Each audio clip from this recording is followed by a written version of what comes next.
उम्र बढ़ने के नतीजे में ढांचे के पट्टों का कम होते जाना ताकत का जवाल है। ये एक खौफनाक सूरत-ए-हाल है। आइए सरकोपीनिया पर गौर करें। नंबर 1, ज्यादा से ज्यादा खड़े रहने के काबिल होने की आदत पैदा करनी चाहिए। कम से कम बैठें, बैठ सकते हैं तो कम से कम लेटें। नंबर 2, अगर कोई अदैर उम्र अस्पताल में दाखिल हो तो उसे मजीद आराम करने को न कहें। लेटकर आराम करने और बिस्तर से न उठने का मशवरा न दें। 1 हफ्ते तक लेटने से पट्टों की तादाद का कम अज कम 5% कम हो जाता है। बूढ़ा आदमी अपने पट्टे दोबारा बना नहीं सकता, बस एक दफा गए तो गए।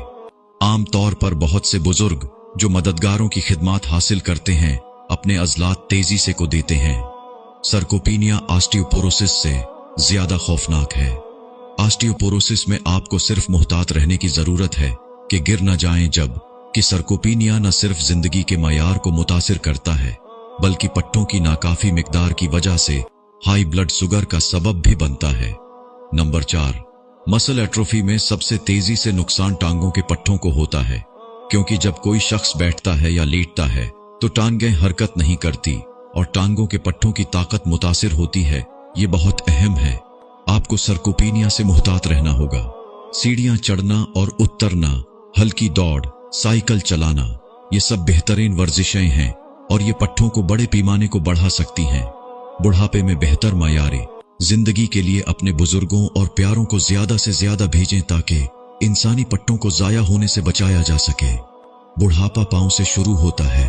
अपने पांव को मुतहर्रिक और मजबूत रखें। जैसे जैसे हम बड़े होते जाते हैं हमारे पैरों को हमेशा मुतहर्रिक और मजबूत रहना चाहिए। अगर आप सिर्फ 2 हफ्ते तक अपनी टांगें नहीं हिलाते तो आपकी टांगों की हकीकी ताकत 10 साल तक कम हो जाती है। लिहाजा बाकायदा वर्जिश करना और पैदल चलना बहुत जरूरी है। पांव कालम की एक किस्म है जिस पर इंसानी जिस्म का पूरा वजन है।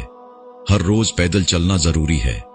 अहम बात यह है कि इंसान की 50% हड्डियां और 50% पट्टे पांव में होते हैं। क्या आप रोजाना पैदल चलते हैं? इंसानी जिस्म में सबसे बड़ा और मजबूत जोड़ और हड्डियां भी टांगों में पाई जाती हैं। इंसानी सरगर्मियों और तवानाई का 70% हिस्सा पांव से होता है। पांव जिस्म की हरकत का मरकज है।